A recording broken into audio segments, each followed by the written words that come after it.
Salve, salve, povo da luz, querido ouvinte da Vibe Mundial FM. É um prazer estar aqui com você para a gente passar esses momentos preciosos, adquirindo conhecimento, emanando boas vibrações. E hoje eu trouxe um presente para vocês. O meu amigo, querido médium, palestrante, escritor e terapeuta holístico, Jordelei dos Santos, que atua há 23 anos com a espiritualidade. Jordelei, seja muito bem-vindo ao programa. Ô, Gisela, muito obrigado por estar aqui. É uma honra o convite de poder vir aqui, ainda mais no teu programa, né? Obrigado mesmo. Gente, o Jordelei é uma pessoa muito comprometida com o trabalho espiritual, né? Então, existe essa identificação grande e ele atua, né, intensamente junto com a espiritualidade. Mas eu tenho curiosidade de saber como é que você começou essa jornada espiritual, Jordelei? Bem, a mediunidade em si, ela surge na infância ainda, né? Só que como uma família católica que morava no interior do interior, né?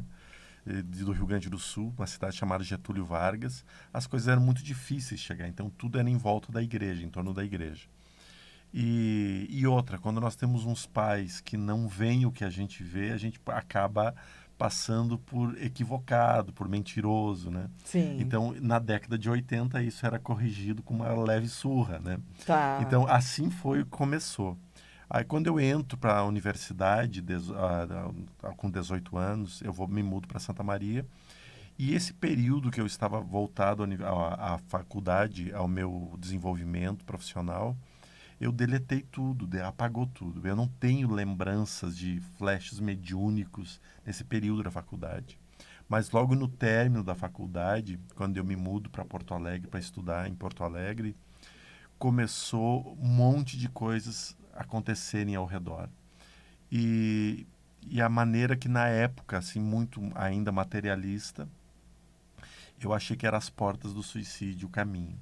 Nossa, E aí eu chego no centro espírita pela dor, não pelo tá. amor. Quando eu chego lá, a primeira palestra que eu assisto, eu me dou conta de tudo que estava acontecendo Uhum. e nunca mais saí do centro espírita. Fiquei lá, depois me tornei presidente, me tornei palestrante lá. Então foi tudo, toda a minha vida foi ali do lar de Juliano. Eu também, né, cheguei pela dor, né, dentro da espiritualidade, com duas perdas familiares na mesma semana. E ao contrário, na minha casa, não é que o pessoal era católico e não compreendia, é que eu nunca tinha escutado ninguém fazer uma Exato. oração, né? Até que eu também comecei a buscar, e aí eu descobri um centro de Kardec, e dali também eu comecei e não parei mais, É. né? Mas é bastante comum, né, a gente começar pela dor, né? Isso acontece. O importante é começar, né, gente? Isso que importa, isso que traz significado para a nossa vida, né?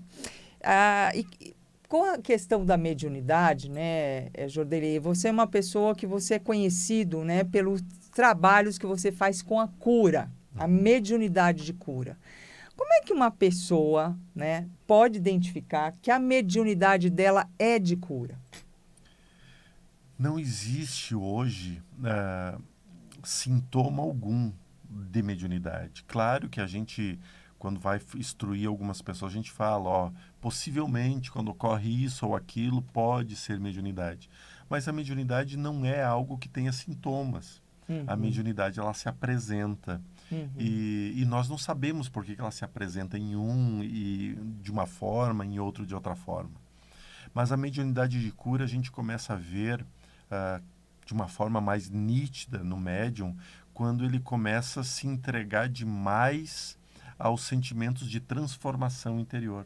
uhum, Porque, claro, a gente pensa assim, oh, o médium vai curar as pessoas, então ele tem que incorporar, ele vai ter que fazer alguma coisa em direção ao outro. uhum. Não, a mediunidade de cura, primeiro, ela começa dentro da gente, num período de transformação muito grande.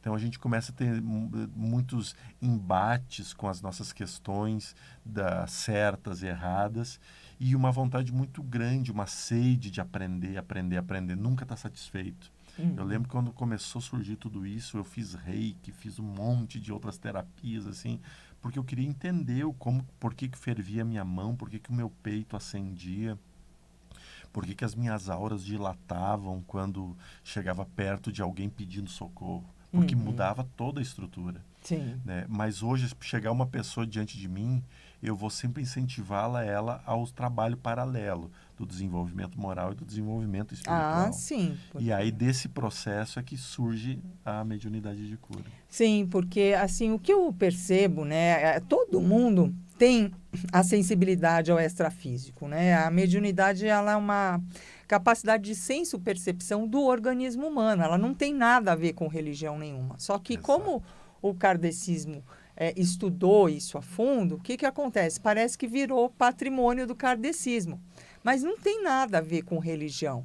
Mas o que eu observo, e também os estudos de Kardec, né, também tem esse levantamento, é que existem tipos de mediunidade, tem pessoas que podem ter vários tipos, existem graus de intensidade, uma pessoa tem uma sensibilidade mais aflorada, a outra é menos, né? E não quer dizer que um seja melhor que o outro, né? O que é importante mesmo é a gente fazer esse trabalho, né, Jordelei, da gente fazer essa transformação interior, vigiar, ter uma elevação moral, porque a nossa qualidade energética precisa estar boa. Porque como é que eu vou fazer uma parceria com um mentor espiritual para auxiliar alguém que esteja precisando de ajuda, se a minha vibração não está boa, né? Aí complica, porque passa a nossa energia junto. Não só como complica, como impossibilita, né? Esse ponto eu acho importantíssimo, né? Importantíssimo, porque a mediunidade ela sempre existiu. Então a gente vê em tempos remotos, né? Se a gente pegar os estudos egípcios, a gente vai ver os sacerdotes, né? Que faziam o processo de magias e de muitas coisas. Depois nós vemos os próprios magos que faziam os processos das magias, mas também nós vemos os profetas que Sim. foram médiums também. Sim. Nós vemos Jesus que foi um médium também, o médium do Cristo, né? Aí nós vemos depois, na Idade Medieval, na Idade das Trevas, os bruxos que foram caçados, perseguidos. Mas também a gente vê agora, recentemente, um movimento muito grande. Recentemente, quer dizer, até na década de 90 a gente via bastante. Agora está ressurgindo, que são os benzedores, aqueles que fazem as benzeduras. Então, tudo provém da mediunidade. Agora, Kardec vai lá e ele codifica tudo isso. Exato. Ele vai lá e dá um nome, que Sim. é medianeiro, né? Daí, Sim. de medianeiro, mediunidade. E realmente se criou uma egrégora toda em cima da terminologia. Né? Estrutura, né? É bom, né? Porque ter uma organização, né, para a gente poder estudar, para ficar uma compreensão mais fácil, né, é bacana. Eu gosto muito de estudar, né, e de ensinar também, né, e prezo muito por organização, né, faço roteiros, as palestras que eu faço tem método. Porque que eu vejo, sabe, Jordelei, que a gente precisa pegar, quando a gente ensina, a gente está num veículo de massa, como o rádio, ou mesmo a internet hoje em dia, porque a gente fala com milhões de pessoas, você vai pegar todo tipo de pessoa. Então, você tem que pegar a pessoa pela mão e ensinar para ela, aos poucos, o passo a passo, de forma que todo mundo possa compreender. Então, na hora que você tem um método, né, isso ajuda a organizar as ideias e a pessoa compreender. E falando em método, né, você está ministrando um curso de estudo da mediunidade e desenvolvimento mediúnico. Exato. Eu chamo de mentoria Mediunidade Sem Fronteiras. Eu tirei o conceito do curso, porque o curso... Eu tenho 2 cursos de mediunidade gravados, que tem plataformas para vender, né, na Hotmart. Mas eu tenho esse que eu chamo de mentoria, Mediunidade Sem Fronteiras, que era tirar a mediunidade dentro do templo religioso e mostrar como desenvolver e como trabalhar a mediunidade fora do templo religioso. Por quê?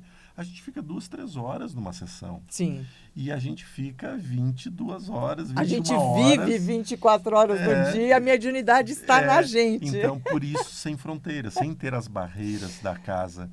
E eu tenho, por exemplo, uma turma que está começando agora, uma turma que tem. E aí eu posso um encontro semanal, um encontro mensal, presencial, e 2 encontros semanais online. Tá. Então eu faço esse trabalho. O presencial é muito importante para mim poder olhar, observar, porque a mediunidade é muito ainda palpável, né? Sim, sim. Eu acho que tudo online não dá certo. Você precisa o olho no olho, né? Olhar na alma, né, da Tem pessoa. alguns alunos só online que dão bons resultados também. Sim. Mas eu gosto muito do presencial. Né? Eu também, eu sinto muita falta. Inclusive, quando eu comecei o programa aqui na Vibe Mundial, foi um desafio que eu coloquei para mim mesma, né? Porque se a gente não inventar novidade, né, Jordeli, a gente não evolui. Porque não tem nada novo, né? Então, antes da vida me dar um chacoalhão, sabe, gente? Que eu tô estagnada, qualquer coisa assim, antes da vida me dar um chacoalhão, eu procuro, né, ser proativa e me reinventando. E agora eu tô mais confortável, mas no começo eu ficava bem, assim, ansiosa. Por quê? Porque eu não podia olhar no olho das pessoas. E como eu sou palestrante, né, eu faço palestras ao vivo, palestra em centro espírita, a gente acolhe as pessoas, a gente abraça esse tipo de coisa. Eu sentia muita falta, mas agora eu estou interagindo com os ouvintes, né? Inclusive, Luciana Hakimi, um beijão para você, querida. O que acontece? Você descobre que, apesar de eu estar aqui só com os mentores, né, e com algum convidado que eu traga, e com o querido Euri, que está aqui na cabine de som, né? As pessoas eu não estou vendo, mas elas estão com a gente. Essa conexão existe. Então, elas começam a entrar em contato comigo pelas redes sociais, começam a aparecer lá no Templo Espiritual Maria Santíssima, onde eu sou voluntária há 24 anos, com a graça de Deus, né? E aí eu vejo o rostinho também das pessoas, né? Está sendo muito gratificante. E como que uma pessoa pode fazer para participar desse curso, Claro, Jordelei? Como é que funciona? Pode entrar em contato comigo pelo número. Peraí, eu preciso de cola. Tá. Tá bom. Ai. 11 93 406 2278. Ó, vamos depois falar com isso com mais calma, porque como é rádio, a pessoa está dirigindo e está tudo, depois ela não consegue verdade. Mas você pode também pegar no meu canal lá no YouTube, eu vou postar o programa inteiro, e aí você vê o telefone direitinho. E pegar também pelo Portal Paz. Pode entrar no YouTube do Portal Paz, lá sempre tem o telefone para direto, para clicando, acessando. Isso mesmo. E entre no Portal Paz, queridos, por quê? Porque lá no Portal Paz você tem muitas coisas a aprender. Além de você poder pegar informações para você entrar nesse curso, né?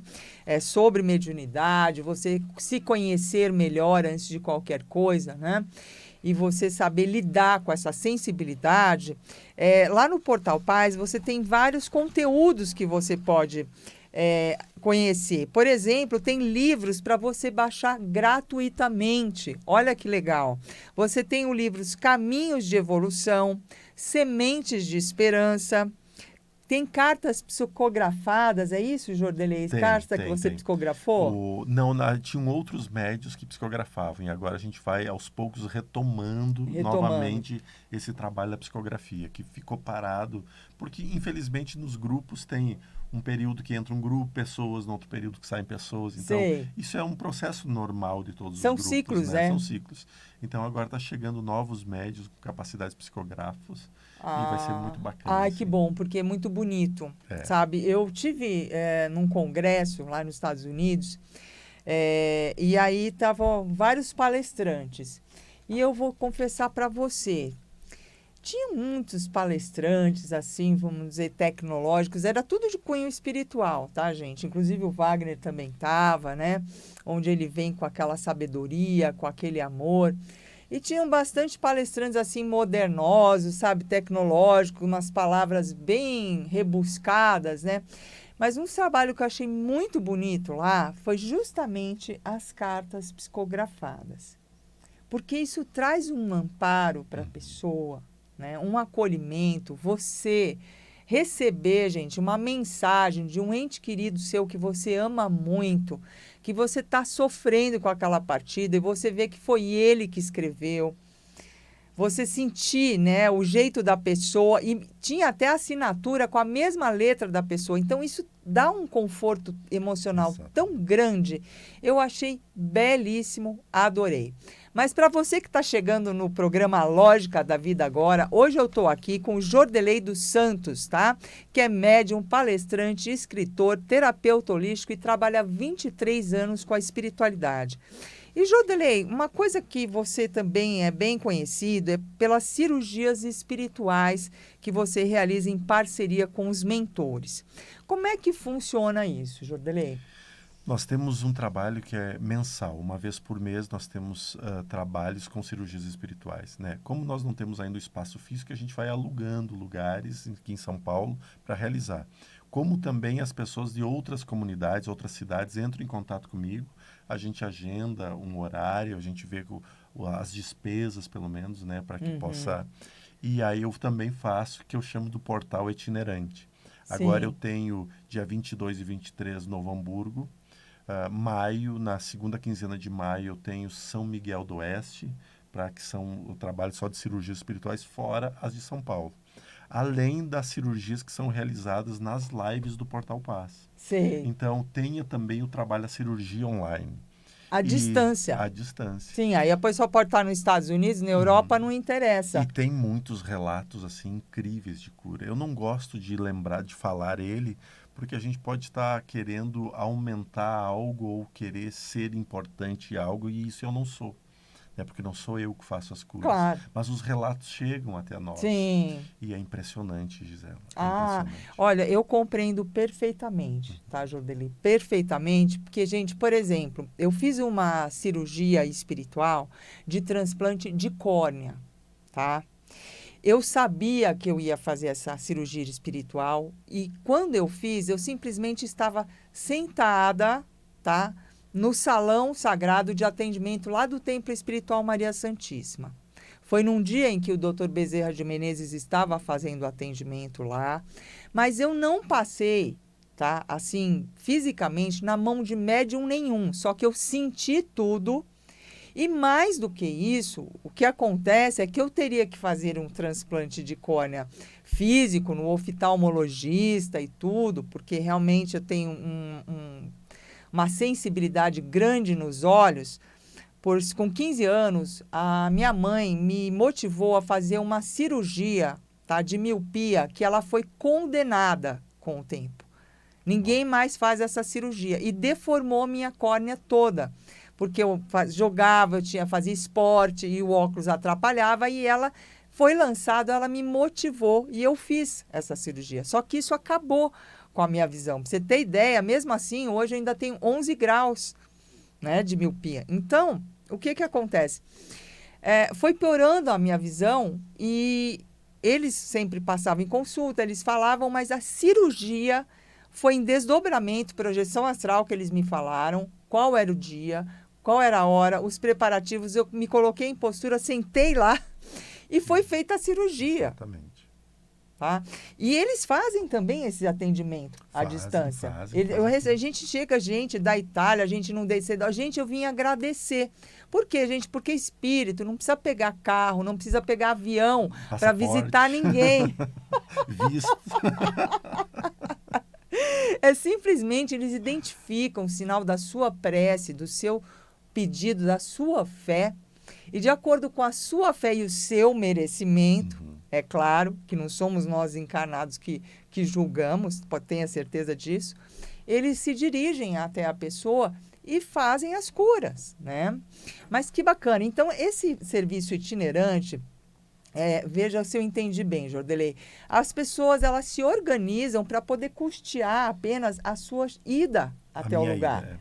É para que eu não tenha, pelo menos, essa despesa, entende? Então, paga o meu transporte, o lugar que eu vou ficar e as refeições. Sim, e aí pronto. E o atendimento é gratuito, né? A cirurgia espiritual é gratuita, mas como a gente está encarnado, a gente tem que se locomover. Necessita disso. Né? Precisa. Então, porque veja, o que acontece, amores? Umas coisas que as pessoas não compreendem é que a caridade ela é gratuita só para quem recebe.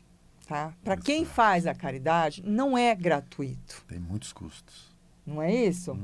A gente vai, a gente tem que pagar o transporte, a gente tem que comer muitas coisas. Eu conheço bem isso, né? Porque também faço parte dessa senda, né? E qualquer pessoa pode fazer uma cirurgia espiritual, Jordelei? Tem Qualquer alguma pessoa. restrição? Não, não, nenhuma. Qualquer pessoa que pode fazer. Claro que, às vezes, nós vamos em busca de uma cura específica, né? Por exemplo, eu estou com um problema no meu quadril e eu quero arrumar meu quadril. E a espiritualidade chega lá e, por algum motivo, eles acreditam que o problema que está apresentando ali no rim, no fígado ou no coração é mais importante que o quadril. Então, eles vão lá e mexem naquilo. E, às vezes, a pessoa nem sabe da existência daquilo, né? Existe muito isso. E isso não quer dizer que a cirurgia não foi feita. Quais são os sintomas, né, para saber? Que bacana. Quando a gente faz uma cirurgia espiritual, a espiritualidade pede um preceito, que é, pelo menos 3 dias, alguns cuidados especiais. Porque você não vê o corte, mas o corte existe Sim. nos corpos espirituais, e principalmente no corpo astral. Então, quando fale cuidar para não diminuir o uso de tabaco, tentar não beber por 3 dias, cuidar para não fazer exercícios físicos de forma muito intensa, não fazer muita força. Claro, se é o teu trabalho e não tem como não fazer, a espiritualidade vai entender e vai dar um jeito ali. Mas esses cuidados são muito importantes porque é um tratamento. Sim. Por mais que a gente não veja, é um tratamento. Tanto é que domingo agora, na mentoria que eu apliquei, um senhor lá disse, o seu Renê, eu fiz a cirurgia online e eu esqueci dos preceitos, dos cuidados no outro dia. Eu fui lá limpar meu terreno lá para fazer minha plantação e quando eu comecei a mexer na terra, eu comecei a ficar muito tonto, muito tonto. E aí eu voltei para dentro, lembrei da cirurgia, deitei na cama e ele disse, logo que eu deitei, eu senti uma mão de uma criança tocar a região de trás da nuca dele e disse que ele pegou no sono e quando ele acordou bem. Sim, que ele teve todo um refazimento. Teve todo um refazimento. Né? Assim como pode ocorrer, por exemplo, em mulheres ou em alguns casos em homens, sangramentos, né? Leves, mas pode ocorrer. Então, isso são porque coisas realmente comuns. houve uma intervenção, né? E isso, gente, é uma coisa que a gente tem que ter humildade, tá?